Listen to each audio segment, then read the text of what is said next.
If someone on this committee then starts talking about somebody's bleach blonde, bad built butch body, that would not be engaging in personalities, correct? A what now? I make a motion to strike those words. I don't think that's Hold on. part of I'm it. trying to find clarification on what qualifies. Chairman, motion to strike those. Okay, so what on earth inspired bleach blonde, bad built butch body? That is a epic clapback. And did you just have that in your pocket, or was that just a moment of inspired improvisation? It was inspired by her. In the long history of America, there have only been 4 African-American senators elected south of the Mason-Dixon line. The first was Hiram Rhodes Revels. In 1871, in the state of Mississippi, he was elected to complete an unfinished term after Mississippi was readmitted to the Union. The second was Blanche Bruce, elected in 1881, also in Mississippi, was the first African-American to serve a full 6-year term as a United States Senator. He was, and still remains, the only senator to be a former slave. Another 138 years would pass before the next African-American NATO senator, Tim Scott, would see Capitol Hill. Appointed by South Carolina Governor Nikki Haley, he became the first African-American to serve in both chambers of the United States Congress. The fourth, Raphael Warnock of Georgia, pastor of the historic Ebenezer Baptist Church, was the first African-American south of the Mason-Dixon line to win his first trip to Congress via election in 146 years. Since the end of the American Civil War, there have been 81 senatorial election cycles in the 11 former states of the Confederacy. In those combined 890 elections, the American South has produced these 4 African-American ADOS senators. Jasmine Crockett's run was an attempt at becoming the 5th and first black woman south of the Mason-Dixon line. Secretary, because you know Texas so well. I'm curious to begin. For folks who don't know, this is a state where you can vote on either side, right? You can vote on the Republican primary, you can vote on the Democratic primary. What, if anything, do you read into these huge numbers on the Democratic side? Well, I think it's very indicative of tremendous enthusiasm. When was the last time that we were here talking about a contested Senate Democratic primary in Texas? It's, as others have pointed out, the first time since 2002 where Democrats have outvoted Republicans in the primary. Does that tell you there's a lot of crossover? Does it tell you there is Democratic enthusiasm? What does it tell you? I think it tells you there's a lot of Democratic enthusiasm. NBC News projecting State Representative James Tallarico has defeated Congresswoman Jasmine Crockett to win the Democratic nomination in the race for U.S. Senate.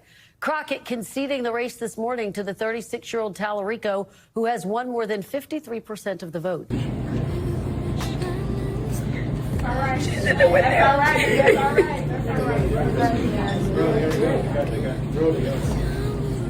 All right. I gotta get through this. 6 years ago, no one believed that I could become a state representative. We were outspent 5-1. Ooh. We're outspent 5-1. There were a couple of organizations, progressive organizations, that were like, this is our candidate. We want to go with the one that the establishment does not want. One of the main organizations, and they all lined up together. They did. One of the main organizations was stopped. People said there's no way she's going to win. 6 years later. Yeah. Woo!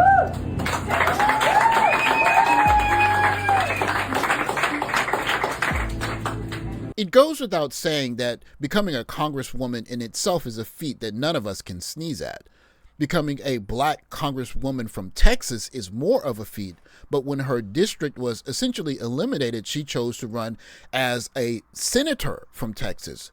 And we saw how few senators from the former Confederate States of America south of the Mason-Dixon line there have been since Reconstruction. 2. And one of them is Tim Scott, a staunch Republican. Her aim was to become the first black woman senator from Texas, a tall order that somewhere in the depth of her soul she had to know she was a long shot, especially running as the quote-unquote anti-establishment candidate. And Congresswoman Green had said something insulting about your Yes, appearance, yes. and then the rules would say That's a violation of the rules. apologize or leave the room. Right? Exactly. That's exactly right. So I looked over at her because we sit on the same row, and from head to toe, I dressed her down. So bleach blonde. And then my granny, who I like love and miss every day, she used to call people bad built. So if you know anything about old Black women, they like have no filter at a certain age.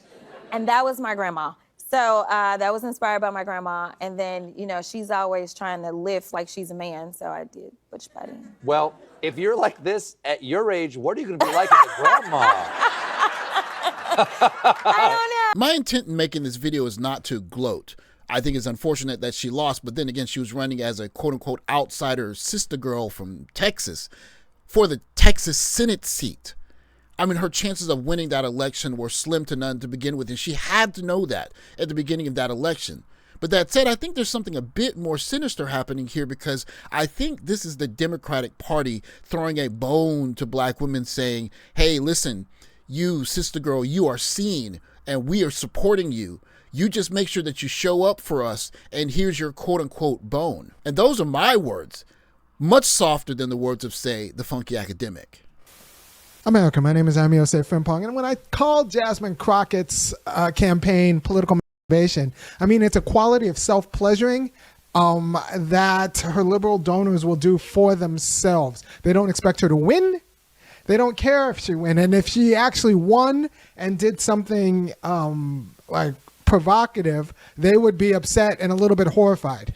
So Jasmine Crocket, she exists to move money from like liberal white hatted women to Democratic consultants, right?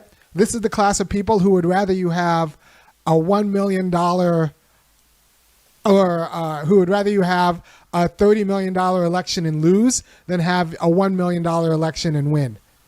At some point, statewide politics in these big races is a big Ponzi scheme where the Democratic consultant class just tries to get rich, even if they know they're not going to win. It's not really my point to say that I feel I'm delusioned by the modern day election system, but at times I feel challenged. But what's more important, I believe, is that this idea of wanting to be seen is so important, is so powerful, that you can essentially see the kind of meltdown from so many young ladies today because they felt like Black women as a whole lost. I can barely contain my anger at what's happening. I am in Dallas, Texas, and I just voted. But I've never experienced what I've experienced before. I live in Capel, Texas. I'm less than a mile away from the main government building where I always been voting for everything else, including, last November. But now when I went up there, they have us all separated in different voting locations. If you're Republican or Democrat, they only gave us 2 locations. Oh, God, I gotta wipe my face in a minute. I'm gonna let myself feel it. I'm giving myself grace. I'm learning grace. Because as a Black woman, we don't get that. But it's extremely hard to continue to feel like this. You know what? This election has pissed me off to the highest level of passivity, because I've realized in my anger while being frustrated about the Senate race here in the state of Texas, Jasmine Crockett will no longer be in the House of Representatives come January 2027. This was a strategic move by the GOP. But the Republican Party can vote in a nice, fancy, pretty building with the nice, updated machines. They got me at some freaking elementary school where there's some teenagers in there and only 2 adults with some old, outdated voting machines to allow us to vote. And I had to drive 3 miles out of my way just to get here. This is ridiculous. This is not democracy. Michelle Obama said something, And she said, I would never run. Because y'all are not going to be ready for a black woman. And as somebody who continues to push, like, I have the degrees, I have all the accolades, I could do the job, and I continue to be disrespected, I see why. This was a strategic move by the GOP to cheat her out of her position as a senator in the state of Texas by so much gerrymandering, to make it harder for people to vote, to the people that stayed home and did not show up to vote in early voting or on election night, to the GOP that held a target on her back the entire time she was in Congress. It was a play in black women's faces. And she still got up the very next day after conceding to go finish her job in Congress until January of 2027. How dare you guys? Why are you allowing this to happen to this country? I am a veteran. I have served my country. And it's ridiculous. They only have 3 voting machines in there. Only 3. So when people get off of work, they're going to be here all day. But their main locations for the Republicans that I saw, which voting locations, they have all the super nice ones. They have multiple machines to cast their ballots. So they're making us cast our ballots separately, where there's only Democratic polling locations and only Republican polling locations. And they used to have the signs of like who's a Democrat, who's Republican, and for all the things that you're voting for. They don't have none of it. This is not America. It's so hard. Why would I vote for James Tallarico, a white man, when I live in Harris County and we are the highest county for black maternal death rate? What the f*** that white man gonna do for us? Not a damn thing. Not a damn thing. He doesn't understand the struggles it is to be a black woman here in Texas. He doesn't understand that. Granted, she said that she will go ahead and support Democrats down the ballot to make sure that we flip Texas. And I commend her for it. But some of y'all don't even give her any breathing room to process what it is that she just had to endure. You demand black women's labor, you demand black women's pain, but you do not allow us to rest, to process, to understand, to grieve. None of that. But instead, he was the safest choice for white people because they're not ready to fight. They're not understanding how serious this shit is. And so they picked the safer white option. And they've continued to do that all throughout history. And that is why America is not going to make it to 250 years. They're not going to make it past 250 years because you keep playing the game safely when the game is not meant to be played safely. It's meant for soldiers, and you picked a bitch. I will not be voting for James Tallarico. I am good on it. I will not be picking another white man to represent me when they know nothing about the struggles that we face in this motherfucking city. Okay, I'm so upset. I cannot believe this is happening to our country. Y'all should be ashamed of yourselves, Governor Abbott. All y'all. Shame. Shame. Shame on you guys. Yeah. So like it's not just the problem with black women. It's how black women are used by white women. Is what I have a problem with. And sometimes they let themselves get used. Like, for example, Stacey Abrams let herself get used because that's where the money came from. And that's what she, like, that's fine. I think that's fine because Abrams was trying to was effectively building a contentful democratic machine, registering voters and nobody got dumber by listening to Stacey Abrams. Not too many people got dumber listening to Stacey Abrams. But I feel like that's not the case with Jasmine Crockett. Plus, there's an extent to which I don't know how much he's cosplaying the hood ratchet affect. I I don't know how much that's like authentically her and how much of that is just she is the black woman that white liberals who have money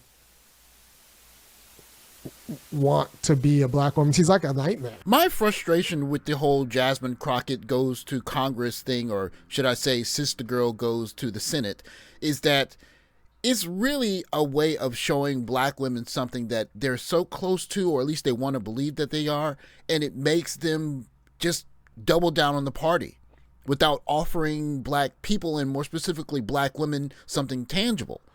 Because she can clearly move to another state like California, a more liberal state, and become a senator, but then that means that she's going to take the place of someone else that's a liberal or a Democrat, and that's a whole different thing. Running in Texas, it's kind of a predetermined outcome. She's not going to win Texas. And so why run her in Texas? And unfortunately, it's to make some people feel good about things that they're seeing. And what you see in the wake of that large number of young ladies, black women, wanting or needing to believe that they can see themselves in Jasmine Crockett, is that the Democrats get what they want without offering anything. You have black women more and more identifying as a single voting bloc, which is having less and less power, and they get to raise money doing all of this stuff. And we as black men have to watch black women in pain because they believe something so much and they don't get it. It's unfortunate all the way around. Now you have this outcry from so many accomplished black women saying, we are the ones that are persecuted as black women and no one feels our pain. And the Democrats just count the checks all the way to the bank. This is one of the reasons why I guess I'm more disillusioned with politics now than I've ever been. But it's especially difficult to watch black women suffer believing that they're so close yet so far away. We look at the whole system, and more specifically the Democrats, and wonder if it's nothing but just a game to them where they can cash checks and get black women to continue voting for them in the process. Thanks for watching. Like, subscribe, comment below. I'll catch you next video. Take care, guys.